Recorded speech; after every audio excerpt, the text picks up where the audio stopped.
Hey there, welcome into Unpaid Interns. It is Monday morning, December 7th, and we've got another great episode to start this week as Indiana football, a statement victory over Wisconsin over the weekend. Indiana football moves to 6-1 and just continues an incredible season. We have a great guest to help break it down. Alex McCarthy joins us today, former reporter at Inside Indiana, current senior editor at the Hoosier Network, and currently works in communications at Roanoke College. Alex, thanks so much for joining us this morning. Yeah, thanks for having me. It's a great way to start the week. And it was quite a day on Saturday, and maybe it wasn't as historic a victory as Michigan or as exciting a victory as Penn State for the IU football team, but it felt like it meant maybe a little bit more to this program when we're going to look back at this season.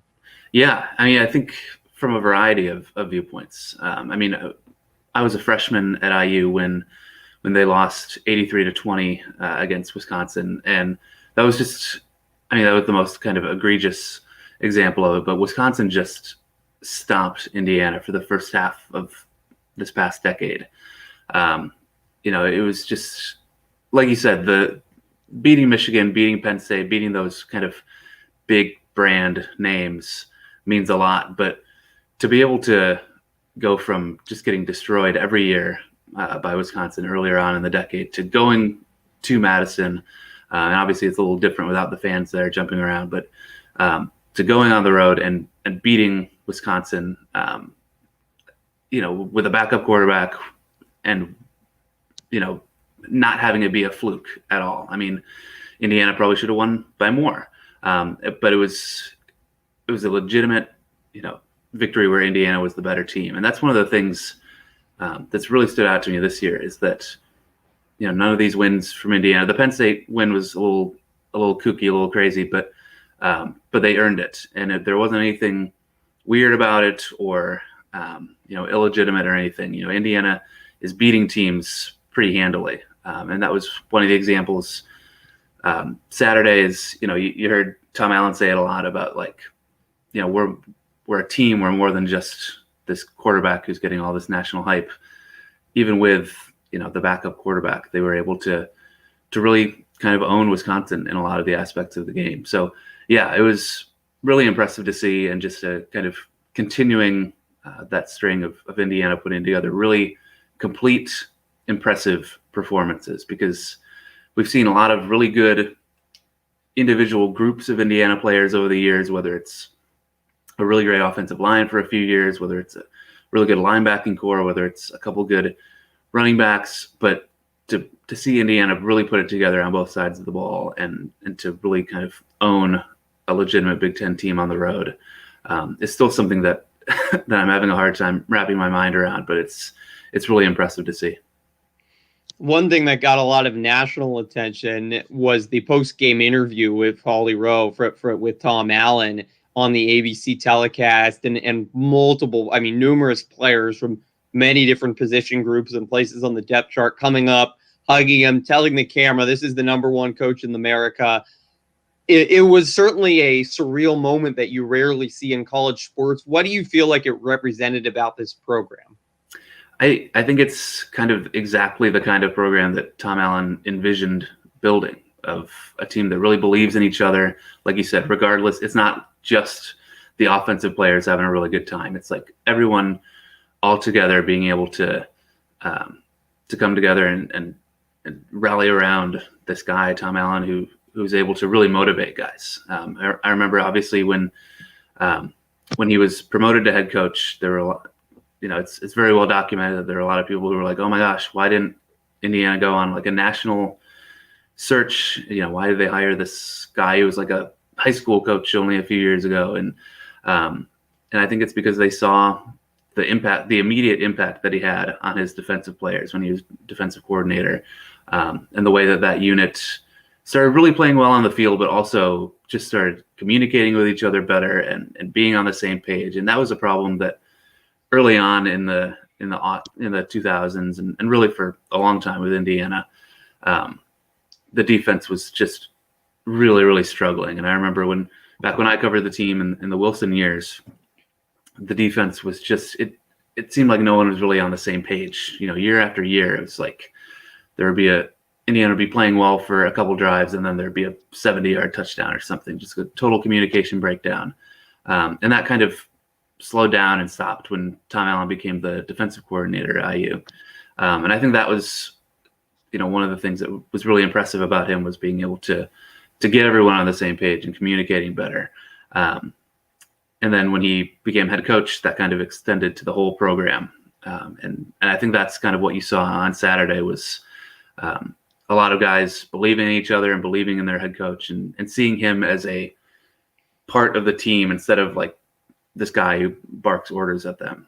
And that certainly has paid dividends for Indiana to be able to kind of get everyone together in that way. So yeah, it was a pretty incredible thing to watch. And there have been a ton of those all year, mostly in the locker room, those videos of Tom Allen and all the guys celebrating around him. But yeah, that was a pretty stark example Saturday of everyone being together and working toward a common goal. And it's exactly kind of the program that you want to cheer for.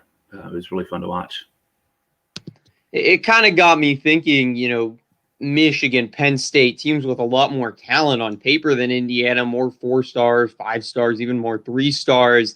But how important in college sports is just that locker room culture? Because it feels like, Indiana, even against Wisconsin, probably, in terms of recruiting stars, shouldn't be able to compete with the Badgers and haven't been able to compete with the Badgers. But what's in the water, what's in the locker room that Tom Allen's changed that not only can they go up to Madison and just beat Wisconsin, but as you said, they really just kind of controlled Wisconsin the whole game. And you never really felt like they were going to lose the game. No, and that's another kind of bizarre feeling this year is that Indiana's beating teams by, multiple touchdowns in a lot of these games. And it doesn't, when they beat Michigan, it really never felt like Michigan was legitimately going to come back and win. It's just been bizarre to see. But you mentioned kind of getting a bunch of talented recruits together onto a team and it not necessarily working out. Obviously, when you're Alabama and Clemson or whatever, and you get a bunch of 5 stars, then it just works out regardless. But when you're recruiting, it seems like,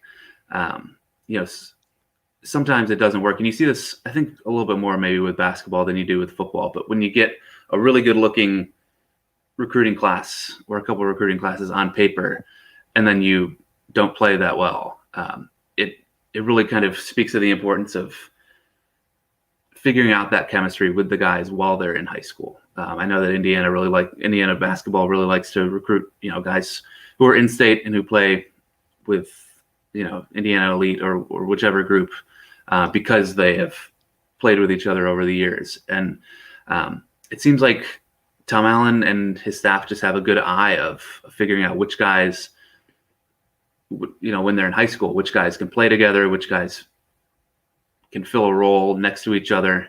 And that's something that we've seen is not only are the recruiting classes, getting higher ranked and higher rated and some of that stuff is, as someone who covered recruiting for a long time, I don't necessarily believe in everything around the stars and rankings and all that stuff, but as the obvious level of talent is getting higher, he's also figuring out ways, he and his staff have figured out ways to recruit guys who fit in together. And I think that's something that has been apparent as well, is that, he's able to motivate guys when they get on campus and able to get them on the same page. But that starts, when they're like sophomores in high school or whenever they start recruiting them and kind of figuring out, okay, this guy will work great along with this other guy in the class. And so, yeah, it just seems like they've figured that out really well. And more than anything, Tom Allen seems like a really great communicator and a really compassionate guy. And I think that's a huge advantage as a college coach, because there are a lot of coaches who are good motivators. There are a lot of coaches who are really good, compassionate dudes, but it's interesting to see that balance all together of him being this crazy, whatever the phrase was, naturally caffeinated guy who's running around kicking over trash cans and hurting himself running out of the field and stuff. we have that side of him, and then we have this side of him who can sit at a dinner table with mom and dad and impress them and make them feel comfortable that their son is going to be in good hands in college. So it's I think that mixture of kind of controlled insanity and compassion is really doing Tom Allen well, and obviously doing the program well as well. That's a good comparison there. I like that. We mentioned it was just such an impressive victory across the board for Indiana. What specifically, whether it was a player, position group, or style of play, stood out to you the most in Madison? Well, one of the things that I was certainly looking for, and I think a lot of people were looking for, was how Jack Tuttle would play. And it was kind of exactly the kind of game that you look for out of your backup quarterback, where he wasn't going to throw for 500 yards or something like Michael Penix did against Ohio State, but you wanted to see a guy who commanded the game, didn't turn the ball over, and who was developing trust with his receivers. And I think in the first half, obviously there were a lot of really short yardage plays and kind of throws to get him in rhythm, which you would expect from a guy who's fairly new under center. And so they kind of got him into the speed of the game, and those drives certainly weren't super explosive. But then what really impressed me was that first drive out of the locker room after halftime. There's that throw that Tuttle kind of threw up there for Ty Freifogel to go up and get, and which he did. And that to me illustrated a great deal of trust kind of in his receivers, which sometimes never happens with a quarterback and receiver, where they really, trust each other at game speed. And I think sometimes that takes games or seasons to develop. And the fact that they were kind of on the same page and trusting each other right out of, in the second half of Tuttle as a starter was really impressive to me. And then obviously that was a great throw to finish that drive off to Fillier for the touchdown, which again was like, I think if I remember correctly, Fillier was kind of like stumbling out of his break on that route, and Tuttle still threw it to the corner of the end zone, thinking like, this is my guy, he's going to go get it. So that was really impressive to me, was the fact that it seems like Tuttle and his receivers are really starting to trust each other, and fairly quickly too. And it was interesting, and maybe it was because IU was playing Wisconsin, but it reminded me of all these Wisconsin quarterbacks over the years who aren't, like Russell Wilson excepted, except for him, a lot of these guys are not like amazingly talented dudes with huge arms and who are going to put up enormous numbers, but they're really good game managers, and they let their defense control the game. And that was, Tuttle kind of looked like a Wisconsin quarterback up there, of like, I'm not going to turn the ball over, or I'm going to try not to turn the ball over, at least. I'm not going to make stupid throws. I'm just going to manage the game, get some points on the board, and my defense is going to take care of the rest. And that's kind of exactly what Indiana did. It was a very, Wisconsin-like performance of controlling the game, and, even without an explosive offense, being able to really outclass them and outplay them. So that was, to me, that was what I was kind of looking for Saturday with Tuttle, and I was very impressed. Certainly impressive performance by the redshirt sophomore quarterback. You mentioned earlier 83 points. That was in 2010. Indiana lost by 60 points in Madison. I'm just curious what you remember about that game, because it's baffling that a Big Ten opponent can give up 83 points to someone like Wisconsin, who's not typically incredibly explosive on offense. It's not like it's Ohio State. And just how do you go from 83 points to having 6 points, not even a touchdown allowed against Wisconsin? It was one of the best, one of the worst performances offensively for Wisconsin in the past decade. Yeah, I remember I was all my friends and I were really into sports, obviously, and we all wanted to go into sports journalism. And so we, went to the football games early, and we stayed until the end, and, we watched the whole game, no matter what the score was, except for that game. I remember we turned that one off, because it was just like, no, this is too much. This is just embarrassing, because, if I remember correctly, Wisconsin wasn't even like throwing the ball. They weren't trying to run the score up, really. They just, were handing the ball off and accidentally running for touchdowns. It was just, an example of a team that was just, their spirit was broken and they just didn't have the talent to really come anywhere close. I mean, that was when I was like in high school and growing up. I remember, so I grew up in Kalamazoo, Michigan. It's where Western Michigan University is located. It's a MAC school. And I remember one of the early football games I went to was at Western, and it was like the first game of the year. IU was playing at Western Michigan. And I remember my dad saying, like, Western could win because Indiana's like always one of the worst Big Ten teams. And I think it was actually a fairly close game. But Indiana had kind of like a good MAC roster at that point. They had some really talented players who had like NFL potential, but for the most part, there was really no depth in terms of real top tier Big Ten talent. And that really changed when Kevin Wilson came. Obviously it was kind of a bumpy transition. They only won one game in his first year, but in those years when he was coached, they really built, they kind of stacked the roster with actual NFL talent. And that's been one of the most striking things to see from that 83-20 Wisconsin win to now, is that not only does Indiana have NFL players, NFL caliber players starting for them, but they have, depth at that skill level. And that's something that doesn't happen overnight. Obviously, it takes years and years of getting, of building a culture, of being able to bring in a few guys here and there. And now, obviously, Indiana has some of the most talented players that they've had in forever. And they have depth at a lot of the positions. So that's, just in terms of the eye test, you would see some of those players for Indiana back in 2010, 2011, you'd see them around campus or something, and they would just kind of look like normal people, like people who were a little bit bigger than average. But then once, Jason Spriggs and Dan Feeney and guys like that came to campus, you were like, oh my gosh, that guy's going to play in the like huge barrel-chested dudes that take up a whole doorway.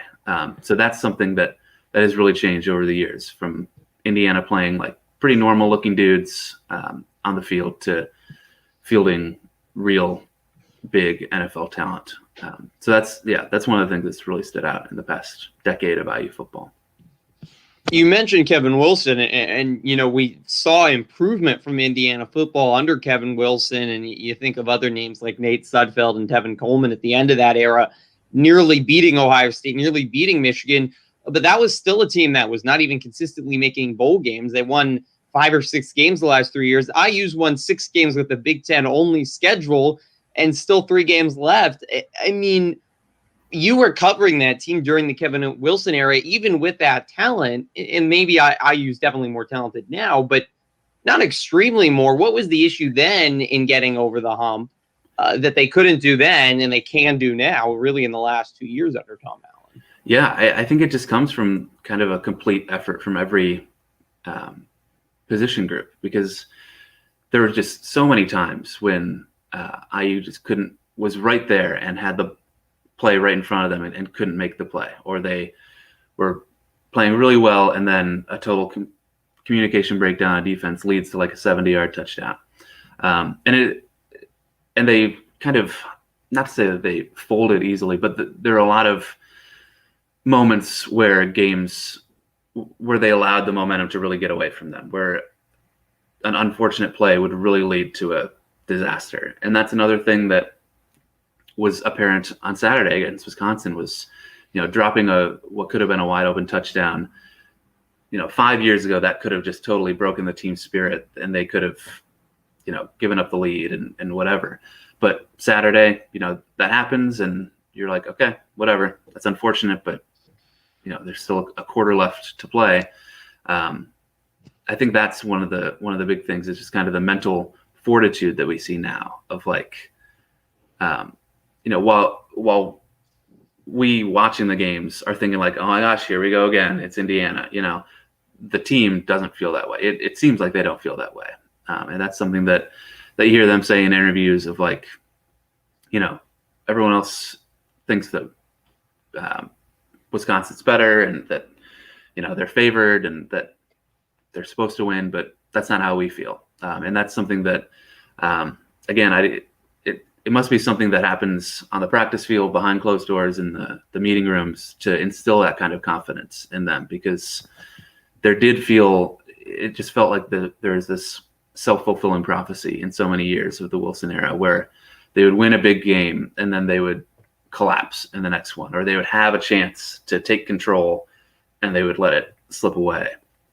When they beat a ranked Missouri team on the road that was like a legitimately good Missouri team, and then they come back at home, I think, and lose by a ton to Maryland, and then just like limp through the rest of the season. That's not happening now. It's like they're able to carry that confidence over between games and carry on that momentum. I mean, it's just incredible to see this year, game after game after game, where they clearly think that they're the better team coming into every game, regardless of, Michigan or Ohio State or whoever.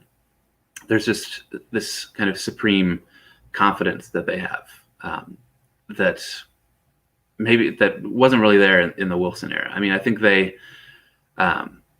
when Indiana I remember Indiana won a couple Big Ten games in a row, and I think it was the year that Ohio State and Penn State were both on postseason bans, so Indiana just had to finish like third in their division. And I remember the players were kind of like laughing with us after the game, like, "Oh my gosh, I'm thinking about the Rose Bowl, right?" And it was just like kind of a joke. But I feel like this year's team, they really legitimately think that they're talented at that level. And it's cool to see them get the national recognition of top 10 rankings and people paying attention, even though, College Game Day, they're always picking them to lose, but still, at least the voters are giving them a little respect. So it's, I think just kind of that confidence and the ability to keep a cool head, I think is something that is different about this era of IU football than even just a few years ago. It seems like many still consider IU the underdog, and as you said, College Game Day is not. They were picking Maryland to beat IU even 2 weeks ago, which was really mysterious to people that were around the team. But you look forward in the season, just 3 games left overall in the season, which is kind of mind-boggling in this strange year. What do you feel like this team can accomplish the rest of the way? And what would an accomplishment like making a New Year's Six bowl game, which seems very probable now, just mean for this program historically and long term? I think it would be huge. I mean, it felt like making the Gator Bowl last year was like a big deal for the team. And this seems like a logical next step of being able to make a really legitimate bowl game and to give whoever they face a really good game. I think it would be a huge bummer to lose the bucket this year, obviously. So that's kind of, you would hope, or you would assume that's kind of front of mind for them. And it'll be interesting to see, obviously, what the Big Ten does. If the Ohio State game gets canceled, if they're not able to play. I think if there are any kind of maneuvers with that or rule changes or anything like that, I think that would be kind of challenging for Indiana to stay focused and to drown out the noise, because I'm sure there will be noise if things get a little wonky with rule changes or with Ohio State or with the championship game. But I think that would be huge if Indiana got into a New Year's Six bowl or like a really top tier bowl, and if they went and played, another program with some real brand recognition and beat them, I think that would just be like another unimaginable, occurrence in this year of unimaginable occurrences. It would be incredible to see, and it would be something where Indiana fans would be pinching themselves for the next 9 months before the season starts of like, wow, did that really happen? Did that whole season really happen? So, I think there's a lot of work to be done, a lot of, games to be played, but that would be incredible if Indiana were able to make some noise and get into a really big bowl game. Wanted to touch on that Ohio State situation real quickly. I mean, we don't know. Michigan definitely not practicing yet. There seems like there's at least a 50-50 chance that game does not get played due to COVID issues at Michigan. Ohio State, according to the current rules, would not be eligible to play in the Big Ten Championship due to only 5 games played. The athletic directors have said they might vote on it to change it. Do you expect them to do that? And the other question is, should they do it, even if I think many people expect them to do it? Yeah, I mean, I would imagine they would figure out a way to get Ohio State eligible in any way that they can, because as fun as it is to have like an underdog story, you still want your most recognizable brand to be playing on the national scale. I mean, it's just it just makes more sense for fan base and viewership and all that stuff. As tiresome as it is to see Ohio State make the playoff every year and just be, the Big Ten team representing on a national level, it would be so much more fun to see literally anybody else make it out of the Big Ten and possibly go to the playoff. Yeah, it would be. I've kind of wrestled with this back and forth the past few days too, because it does seem like Ohio State is the best team. I mean, obviously they beat Indiana, which was an incredibly close game, which was wild. But it does seem like Ohio State is the best team.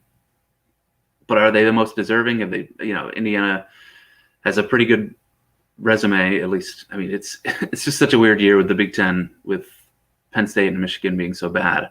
But Indiana has done everything it can. I think it deserves a shot at playing in the championship game. But then if Ohio State doesn't get in, then it's like, well, that kind of puts an asterisk on the season as a whole. So I don't know. I think it would be really, really fun to see an underdog story, to see Indiana, go from total bowl heartbreak a few months ago to playing in the Big Ten championship game. That would be incredible to see. But, if this Michigan-Ohio State game does get canceled, if Ohio State is, ineligible, I wouldn't hold my breath for Indiana to get there still. I think the conference will do whatever it takes to get its brand, to get Ohio State, into position. So it could be a rough week for Indiana fans. And I think that would be a really challenging task for Tom Allen and his staff as well, of, these guys kind of earning a spot and having it taken away from them. So I think that would be a real challenge to get them focused back on playing instead of, kind of heartbroken and not getting a chance. So it'll be a very interesting few days, I imagine. Certainly.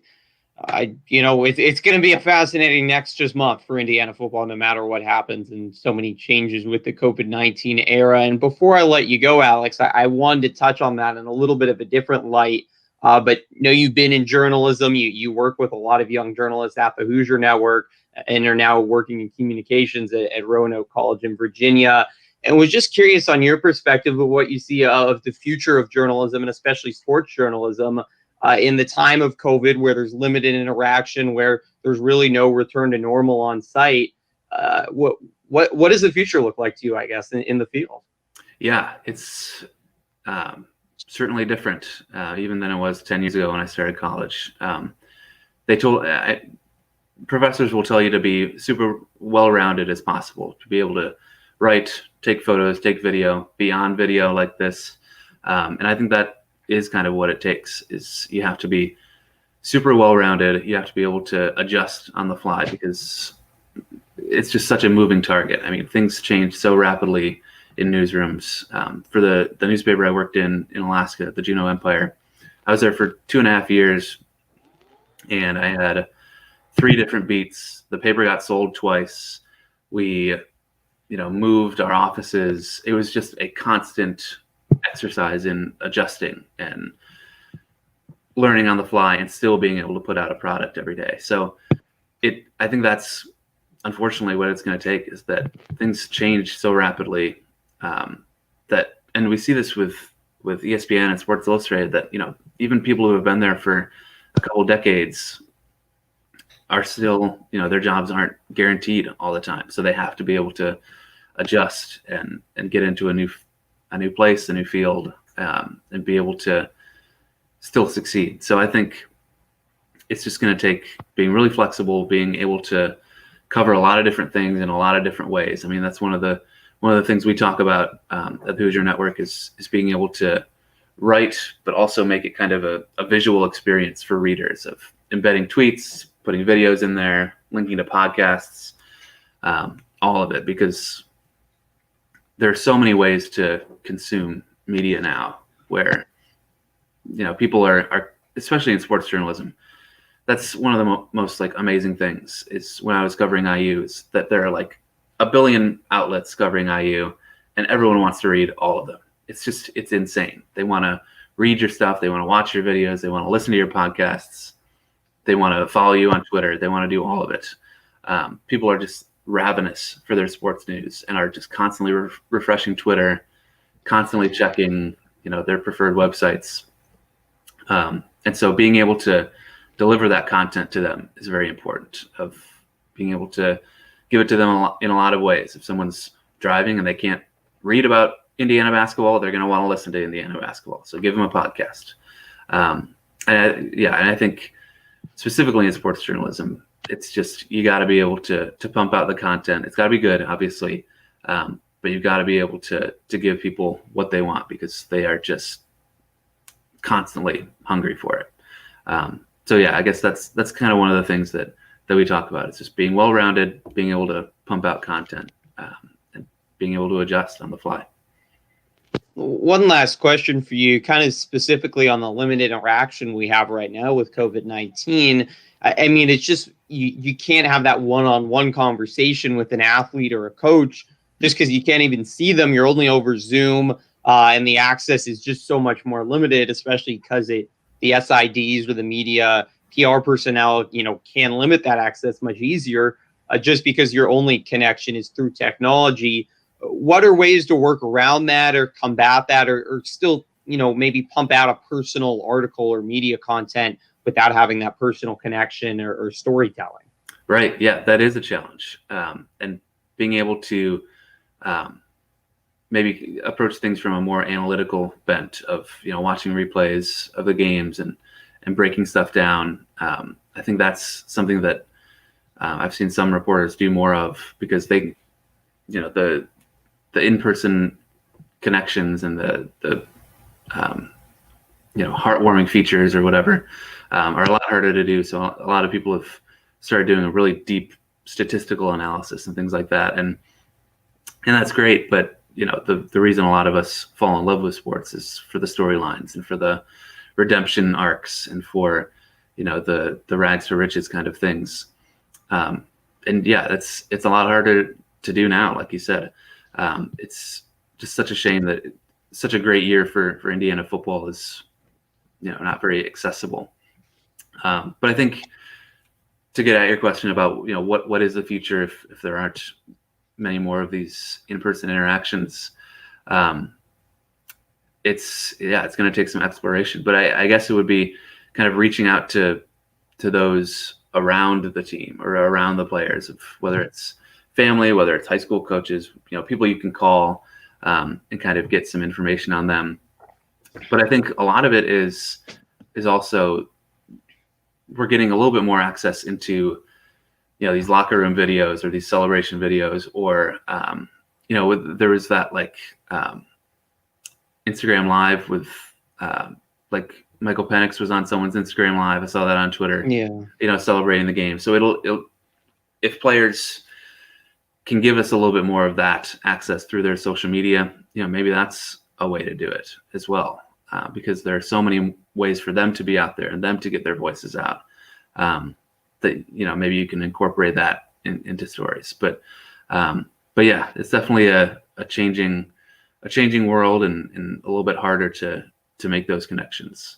And hopefully things are back to normal for next season. But yeah, if not, I guess it'll really depend on being able to tell those stories through what the players share on social media, through what their families want to share.